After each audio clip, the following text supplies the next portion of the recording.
শেখ হাসিনা মাপ চায়, শেখ হাসিনা মাপ চায়। ইন্টারনেট বন্ধ করার জন্যই তো আজকে আমার এই শাস্তি। আমি সময়ের সব অপরাধী করেছি। শেখ হাসিনাকে ক্ষমা চাইয়ে যে দৃশ্য সেটি দেখতে পাচ্ছেন, একেবারে যে রাক্ষসের দাঁত সহ শিং দিয়ে কিন্তু সাজানো হয়েছে, একটি ব্যানে করে কিন্তু রাখা হয়েছে। গুজব চড়ানোর অপরাধে ইন্টারনেট বন্ধ করছেন কেন? ইন্টারনেট বন্ধ করার জন্যই তো আজকে আমার এই শাস্তি। ক্ষমা করে দেখ জাতি আমাকে।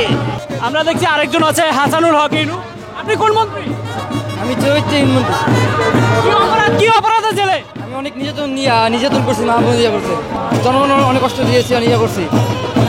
জি, এখন দেশবাসীর উদ্দেশ্যে কি চান? সবাই ক্ষমা করে দেন, আমি যেন আবার দেশে ফিরে আসতে পারি।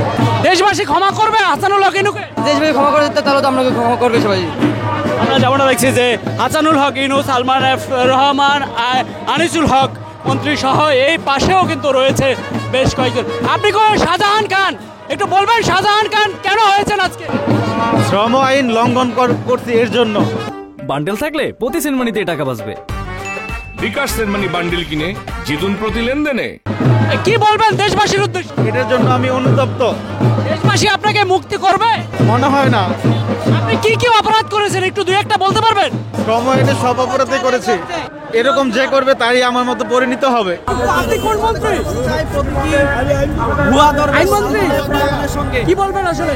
আমি দেশে 17 বছর বিএনপি অত্যাচার করছি, দেশের অত্যাচার করছি, আমাকে ক্ষমা করে দিয়ে আবার আমি আসতে চাই বাংলাদেশে। দেশ কি ক্ষমা করবে আপনাকে? আমি জানি না, আমি অপরাধ করছি, আমাকে দেশের জন্য ক্ষমা চাই। আমি শাহজাহান খান, মানুষের মৃত্যুতে উল্লাস করি, আমি দরবেশ, আমি সুযোগ পেয়ে লেবাস পরিবর্তন করি সহ বিভিন্ন প্লে গার্ড দিয়ে ঢাকা কেন্দ্রীয় কারাগার একটি ভ্যানের উপরে বানিয়েছে, ট্রাকের উপরে বানিয়েছে। সেটিতে আমরা দেখতে পাচ্ছি শাহজাহান খান রয়েছে, সালমান এফ রহমান রয়েছে, তথ্য প্রতিমন্ত্রী পলক রয়েছে, হাসানুল হক ইনু সেটি আমরা দেখছি, হাসিনা নিজেই রয়েছে। হাসিনার প্রতিবেদনে জানা গেছে 300 বছর এমন স্বৈরশাসক আসে নাই, আসবেও না। অতএব ওনাকে এইভাবে দেখানোর কারণ কোনোদিন যেন কোনো স্বৈরশাসক আর জন্ম না হয়। আর হাসিনা বা নামের কেউ কোনোদিন, যেমন মীর জাফর নাম রাখা হয় না, হাসিনা ওনার ফাঁসি চাই, বাংলাদেশে এসে ওনাকে ফাঁসি চাই আমরা। শেখ হাসিনাকে সাজিয়ে ফাঁসির দাবি করছে এই মুহূর্তে। কি বলবেন আসলে? কি খুনি হাসিনার ফাঁসি চায়, তার দূষণদের ফাঁসি চায়, মানুষের রক্তে রঞ্জিত সে, আমাদের কুলের শিশু সেখানে নিয়ে গেছে। আমাদের একটাই চাওয়া, খুনি হাসিনার ফাঁসি চাই, একটাই চাওয়া, সেটা হচ্ছে সারা বাংলাদেশের মানুষের মনে হয় একটাই চাওয়া, সেটা হচ্ছে খুনি হাসিনার ফাঁসি।